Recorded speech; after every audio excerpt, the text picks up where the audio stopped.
Do you get pretty good feedback when you ask what their budget is? When you just, you don't share anything about what you think the project will cost. You just ask them, what do you plan to spend?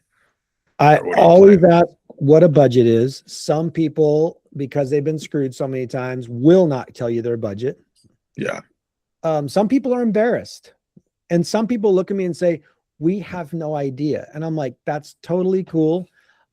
I just want to throw a number out and let's see what I even tell them this. I'll say, I'm going to throw a number out and we'll just see if it freaks you out.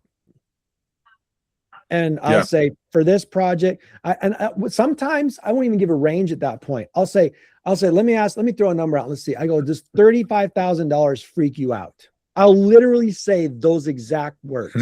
Does 35,000 freak you out? And sometimes they'll be like, freaks me out. Are you kidding me? And I'll be like, listen, then that's it. Like, if that freaks you out, we can't do anything. Yeah.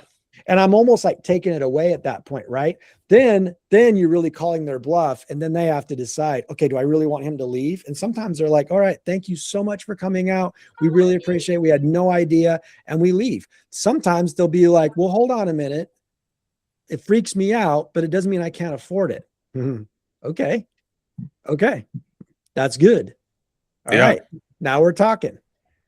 Yeah. So then you go back into, we'll say sales mode, but it's really question mode. Now we go back into, all right, what freaks you out about it? What is there something you would want to take out? No, I don't want to take anything out. Okay. All right. So are we good at, $35,000? Most guys would hear that. Don't give me a $60,000, $70,000 price, and they would just end the conversation there. They just shut down and just think, well, there's the roadblock. Can't get through it. Right.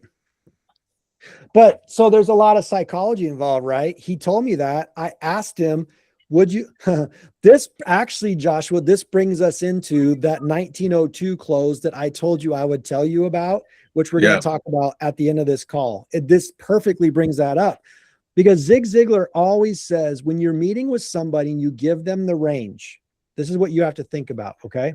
When you give someone a price range and they agree to that price range, you basically just sold that job. Okay. This is really important. So once you know, okay, these people, they're okay with a $30,000 project, especially if you sell them a design. Now they've invested $1,000 with you. Now you know they're serious, right? Okay, I've invested $1,000 with you, and I've agreed to a $30,000 project. That's why it's so important to come back with a bid that gives them at least a $30,000 package. If you don't, you're not a man of your word and you've screwed yourself. And those are normally the times where I have to give the design fees back. We're not perfect, right? But if I told someone, look, I'm selling you a design, it's $1,200. Your price range is going to be somewhere between 30 and 60. I better come back with prices for 30 and 60. If I don't, I'm still going to try. But if they're upset with me, I'm going to give them their money back on design because I misled them. And I'm never taking somebody's money if I misled them. Yeah. Make sense? Yeah. So he had already committed in his brain to $30,000.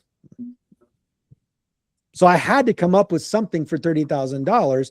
And then just when the conversation started to explode, then it was like, okay, I have to go with what they were wanting to do. Right. Interesting. Psychologically, would you say that kind of communicates to him that he has control, that he's, he can get what he wants, but he's only going to spend the money if he wants to spend it and not necessarily be manipulated to spend it? Yeah, I think the packages allows the client, it allows you to be in control of the sale, but it allows them to choose. Yeah. That's the beauty of it. There's no manipulation involved. But let me tell you what I learned from that project. I learned that people are liars. Okay. I learned that your clients are liars. They're not liars because they're bad people. They're liars because they've been screwed so many times. All right. So what I learned is when a client says, I can't spend more than $30,000 and they are within the parameters of my client that I deal with on a regular basis, I know that what they're really saying is, you're going to have to show me why I should spend more than $30,000.